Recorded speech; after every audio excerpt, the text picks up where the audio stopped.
그 아침에 교회 오시는 길은 좀 어떠셨습니까? 아, 좋았습니까? 아무 일 없었습니까? 예. 갑자기 그게 무슨 질문이냐 이렇게 이제 하시겠지만, 여러분 생각보다 교회 오는 길이 쉽지 않을 때가 있다라는 것이죠. 제가 군의일교에 있을 때 거기는 이제 전통적으로 특세를 2주간 이렇게 진행을 했어요. 저는 뭐 개인적으로 참 이 특세가 힘들었습니다. 뭐 성도님들은 사실 그 시간에 맞춰서 오면 되지 않습니까? 그런데 교육자는 이제 그보다 훨씬 빠른 시간에 1시간 전에는 가서 이제 준비를 해야 되는 상황이죠. 근데 그것보다 더 힘든 일이 뭐였냐면, 뭐 일찍 가는 건 상관이 없는데 갈 때 온 가족을 다 데리고 가야 된다라는 게 이제 문제였다라는 것이죠. 애들이 깨우면 뻘떡뻘떡 이렇게 일어나주면 너무 좋은데, 그죠? 이 친구들은 밤늦게 자는 게 탁 습관이 돼 있다 보니까 사실 아침에 그렇게 새벽같이 일어나서 새벽 기도를 가는 게 쉬운 일이 아닌 것이죠. 그래도 초반에는 괜찮아요. 문제는 이제 둘째 주입니다.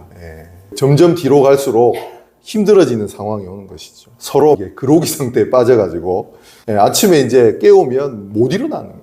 그래가지고 억지로 막 깨우기 시작하면서 언성이 높아지고 결국 안 일어나면 어떻게 합니까? 막 축복의 언어를 쏟아내죠. 그러니까 애들도 이제 일어나면서 왜 이런 걸 만들어가지고 이렇게 힘들게 하냐, 짜증이 나가지고 나오는 거예요. 그 차 안에서 새벽에 분위기가 싸해지는 거죠.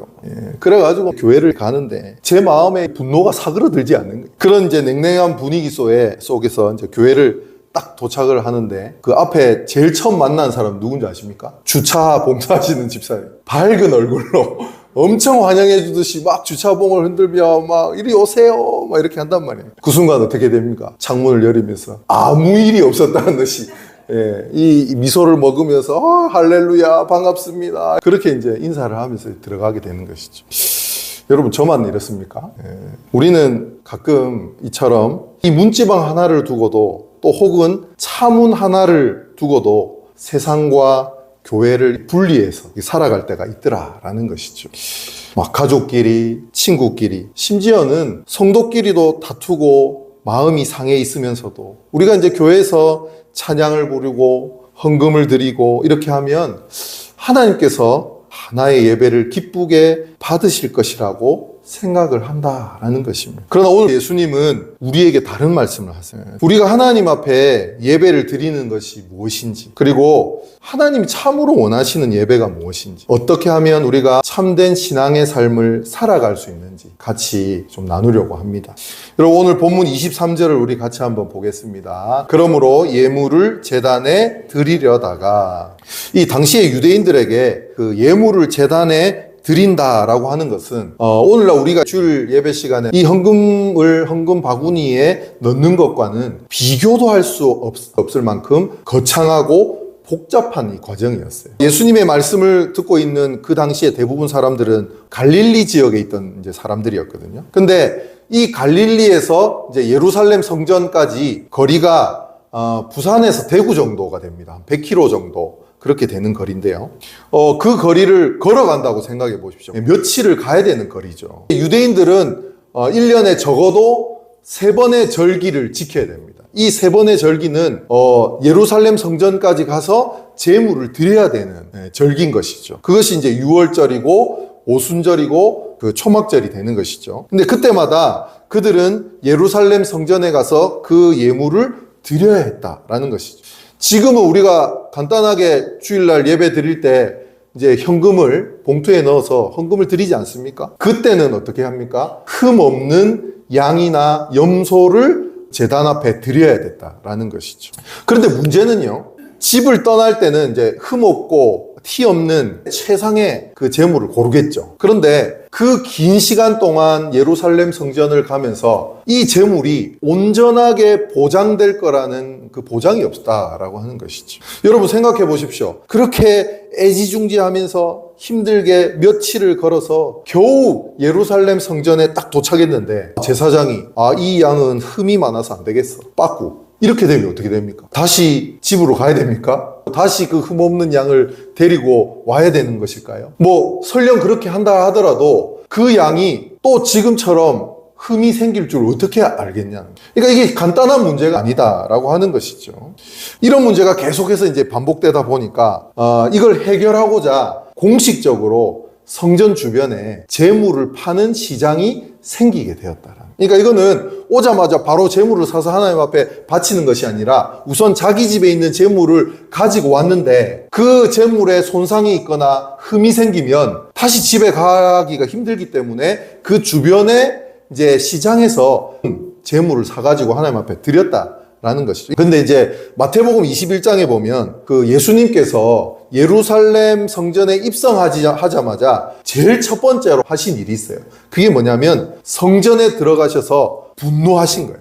마태복음 21장 12절 13절 말씀인데요. 예수께서 성전에 들어가사 성전 안에서 매매하는 모든 사람들을 내쫓으시며 돈 바꾸는 사람들의 상과 비둘기 파는 사람들의 의자를 둘로 엎으시고 그들에게 이르시되 기록된 바 내 집은 기도하는 집이라 일컬음을 받으리라 하였거늘 너희는 강도의 소굴을 만드는도다 하시니라. 예수님께서 예루살렘에 들어가시자마자 하신 일입니다. 여러분, 거룩하신 예수님이 은혜로운 말씀도 전하고 자기의 계획과 포부를 이렇게 말씀하셔야 되는데 예수님의 성정에 맞지 않게 성전에 들어가자마자 다 뒤집어 엎고 이렇게 했다라는 거예요. 예수님 왜 이렇게 분노하셨을까요? 이것은 단지 재물을 막 시장에서 사가지고 편하게 하나님 앞에 드렸기 때문이 아닙니다. 앞서도 말씀드렸다시피 기본적으로 재물은 자기 집에서 갖고 와야 돼요. 그런데 그것이 흠이나 상처가 생겼을 경우에는 그 시장에서 사서 드렸다라는 것이죠. 그러니까 문제는 이 방식 때문에 분노하셔서 뒤엎으신 것이 아닙니다. 당시에 대제사장이 누구였냐면 가야바라고 하는 사람인데요. 원래 대제사장은 이스라엘 민족 중에 레위 자손에게만 허락된 겁니다. 그런데 그 당시에 로마가 이제 이스라엘을 이렇게 지배하면서 이 가야바는 레위 지파 사람이 아니었습니다. 근데 자기가 명예욕이 있고 대제사장이 하고 싶은 욕심이 생겨가지고 로마에 뇌물을 주고 성직을 샀다라는 거예요. 레위 지파가 아님에도 불구하고 자기가 대제사장직이 되었다라는 것이죠. 그렇게 뇌물을 주고 불법적으로 대제사장이 되다 보니까 불법은 불법을 낳게 되죠. 어떤 일이 발생되냐면 자기가 손해본 것만큼 그것을 채워야 되는 상황이 생긴 거예요. 그래서 이 사람이 어떻게 하냐면 원래 성전 주변에 있어야 되는 시장을 자기의 시장을 만들어갖고 성전 안에다가 둔 거죠. 여러분, 그러면 우리가 재물을 드린다고 생각했을 때 어디 가서 사겠습니까? 밖에 나가서 살까요? 그 안에서 바로 사서 드릴까요? 그렇죠. 안에서 바로 사서 드려요. 그러니까 이 일로 말미암아 이 대제사장 가야바는 엄청난 부를 축적하게 되었다. 예수님께서 지금 분노하신 것은 그 성전 안에서 거룩하게 하나님 앞에 제사를 드려야 되고 기도를 해야 하는 그 성전 안이 뭐가 됐어요? 시장이 돼버린 거예요. 물론 성전의 그 기능을 완전히 잃어버리게 만들었다는 거예요. 거기에 대한 거룩한 분노였다는 것이죠. 여러분, 이 예수님의 분노는 1차적으로는 당시에 그 대제사장과 종교 지도자들에 대한 행태를 꼬집은 것이었지만 또 한편으로는 하나님께 제물을 드리는 것은 결코 쉽게 여겨서는 안 된다라는 교훈의 메시지를 담고 있는 것이죠. 그렇게 제물을 구해서 성전에 도착하면 제사장이 이 짐승의 흠결을 검사합니다. 그리고 합격 판정을 받아야지만 비로소 번제단에 드릴 수 있게 되는 것이죠. 제단 앞에서는 수많은 제사장들이 이 피를 흘리며 제사를 집례합니다. 그 향연이 피어오르고 있는 그곳은 그야말로 두렵고 떨리는 하나님의 거룩한 임재가 상징되는 절대적인 장소였다라는 것이죠. 자, 여러분 이제 상상해 보십시오. 갈릴리에서부터 며칠을 걸어왔습니다. 비싼 값을 치르고 제물을 준비했습니다. 그리고 내 차례가 되어서 제사장 앞에 섰습니다. 예물을 제단에 올리고 기도를 드리려고 하는 바로 그 찰나의 순간에 제물에 아무런 흠결이 없음에도 불구하고 24절에 이렇게 얘기를 하는 거예요. 예물을 제단의 앞에 두고 먼저 가서 형제와 화목하고 그 후에 와서 예물을 드리라. 당시 사람들에게 이 말씀은 그야말로 청천벽력 같은 상식을 파괴하는 폭탄 선언이었어요. 그 주인이 이렇게 생각할 수 있습니다. 아니 주님, 지금까지 여기 오는데 제가 며칠이 걸렸는데 제사장님이 지금 기다리고 있지 않습니까? 이 성스러운 의식을 어떻게 멈출 수 있습니까? 일단 예배는 드리고 제가 고향에 돌아가면 그때 사과하든지 어떻게 해결을 보겠습니다. 이것이 보통 사람들의 합리적인 생각이죠. 하나님께 드리는 제사보다 더 중요한 것이 지금 어디 있습니까? 그 예물을 드려야 되는 것이죠. 그런데 예수님의 대답은 단호하더라. 멈추고 돌아가라. 예수님은 하나님을 향한 이 예배와 이웃을 향한 그 사랑과 화목의 관계가 결코 분리될 수 없다라는 것을 말씀하시는 것이죠.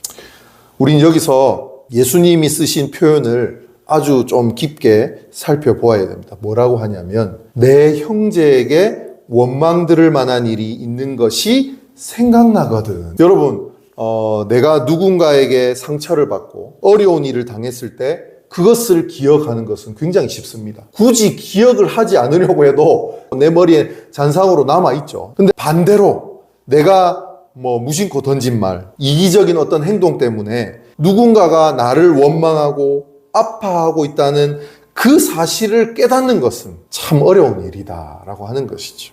왜냐하면 우리는 우리 자신의 허물에 대해서는 너무나도 관대하기 때문이다. 그런데 거룩한 제단 앞에 딱 섰을 때 그 하나님의 빛이 우리의 영혼을 비출 때 어떻습니까?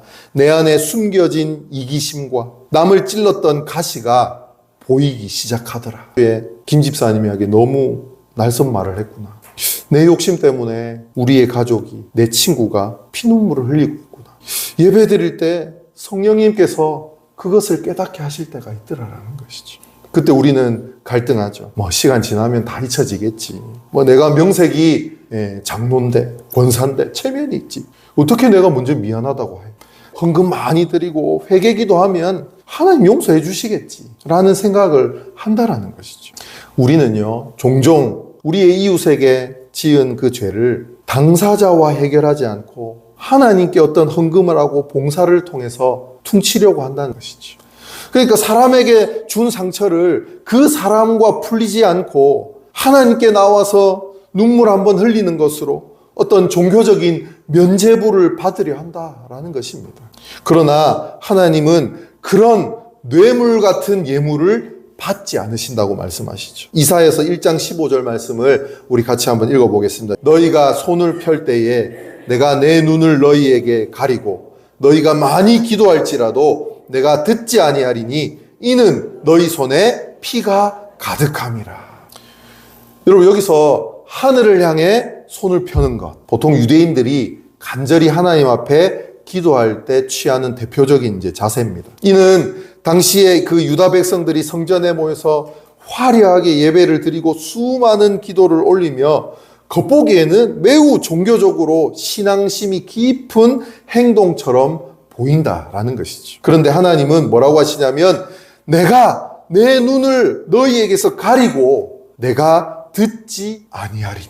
하나님은 그들의 간절한 기도와 예배를 철저히 거절하신다.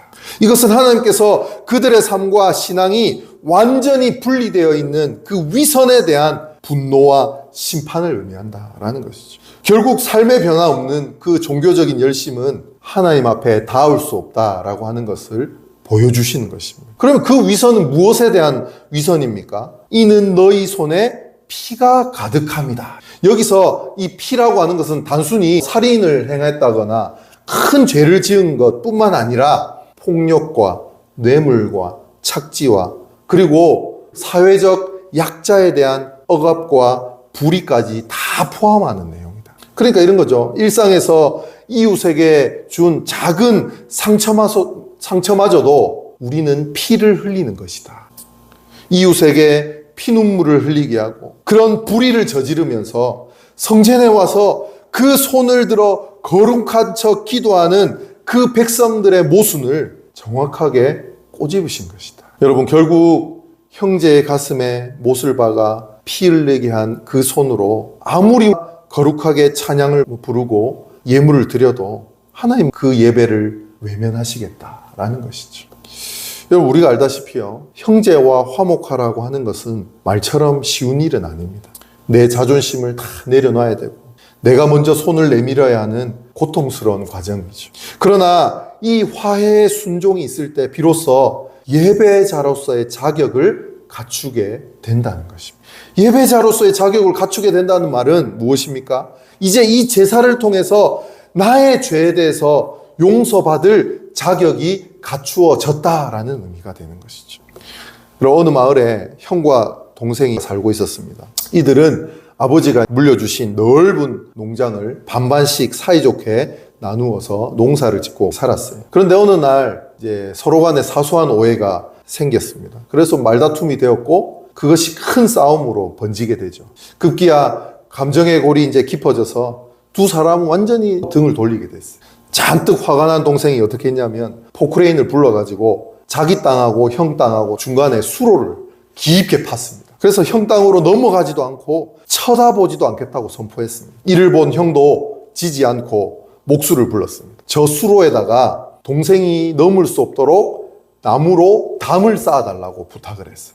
형은 목수에게 목재를 잔뜩 사주고 볼일을 보러 갔어요. 해질 무렵 볼일을 마치고 돌아왔는데 깜짝 놀랐습니다. 목수가 거기다가 담을 쌓은 줄 알았는데 그 수로 위에다가 다리를 만들어 놓은 거예요. 동생이 파놓은 그 수로 위에 두 땅을 연결하는 아주 튼튼하고 아름다운 다리를 만들어 놓았다는 것이죠. 그래서 이 형이 목수에게 따지려고 했어요. 아니 담장을 치라니까 왜 다리를 만들었냐. 소리치려던 그 찰나에 다리 건너편에서 이 동생이 막 달려오는 거예요. 그러면서 형을 탁 끌어안았습니다. 이 동생이 형에게 나는 형하고 단절하려고 몹쓸 짓을 했는데 형님이 나를 생각해서 그 다리를 만들어줘서 너무 감사하다. 그렇게 말했다라는 것이죠. 이 목수가 만들어 놓은 다리 위에서 두 형제의 굳어진 마음이 완전히 허물어지는 놀라운 역사가 일어나게 된 것이죠. 여러분, 이 목수가 누굴까요? 바로 우리 예수님이십니다. 죄로 인해서 하나님과 우리 사이에 도저히 건너갈 수 없는 수로가 생겼습니다. 그런데 예수님은 그 십자가에서 죽으심으로 그 깊은 절망의 수로 위에다가 생명의 다리를 놓아주셨다라는 것이죠. 예수님은 자신이 거룩한 예물이 되어서 하나님께 바쳐지기 위해서 그 하늘의 영광의 제단을 떠나서 이 낮고 천한 땅으로 오셨다라는 것이죠. 하나님은 죄인된 우리를 화목하게 하기 위해서 자신의 생명을 던져서 그 다리를 놓아주셨습니다. 여러분, 인간이 죄를 지어서 하나님과 멀어졌으면 우리가 먼저 화해해야 되는 것 아닙니까? 그러나 오히려 하나님께서 우리에게 그 화해의 손을 먼저 내밀어 주셨다라는 것입니다. 우리를 포기하지 않고 예수님을 통해서 그 화해의 다리를 우리 가운데 놓아주셨습니다. 하나님이 먼저 우리에게 그 예수님의 죽음을 통해서 화해의 손을 내미셨다라는 것입니다. 여러분, 그 십자가의 은혜로 구원받은 우리가 어찌 형제와 담장을 쌓고 살아갈 수 있겠냐라는 것이죠. 말씀을 맺겠습니다. 여러분, 우리가 드리는 이 예배의 자리는요, 그저 일주일에 한 번 찾아와서 어떤 종교적인 평안을 얻고 돌아가는 휴게소가 아닙니다. 참된 예배는 뭐냐면 십자가의 모양을 닮아가야 한다라는 것이죠. 십자가는 무엇입니까? 수직과 수평이 만나는 그 자리입니다. 위로는 하나님을 향한 전적인 사랑과 그 예배가 있어야 되고요. 양옆으로는 내 이웃과 형제를 향한 용서와 화해로 뻗어나가야 된다라는 것입니다. 여러분, 수평의 나무가 없는 그 십자가는 십자가가 아니죠. 그저 사형틀의 기둥에 불과하다는 것입니다. 오늘 주님 우리에게 묻고 계십니다. 네가 가져온 예물은 아름답구나. 그러나 네가 쌓아 올린 그 원망의 담장은 어떻게 할 것이냐. 사랑하는 성도 여러분, 오늘 우리가 성전을 나서기 전에 혹은 이 예배를 마치고 집에 돌아가기 전에 용서가 필요한 사람이 있으십니까? 오랫동안 대화가 단절된 배우자, 씻을 수 없는 상처를 주고받은 자녀와 부모님, 오해로 멀어진 그 교회에게 우리가 먼저 다가가 굳은 손을 내미시길 바랍니다. 미안합니다. 잘못했습니다. 우리 다시 잘해봅시다. 여러분의 작은 그 순종의 한마디가 원망의 담장을 헐고 화해의 다리를 놓는 기적이 될 것입니다. 우리가 형제와 눈물로 안고 화해한 후에 다시 이 제단 앞에 돌아와 주님을 찬양할 때 하나님은 그 어느 때보다 기뻐하시며 우리의 예배를 흠양하시게 될 것입니다. 바라기는 우리 교회 모든 성도님들의 삶 속에 이 화해와 용서의 강물이 흘러넘치기를 간절히 바랍니다. 날마다 삶의 자리에서 향기로운 산제사를 드리는 복된 인생이 되시기를 주님의 이름으로 축원합니다.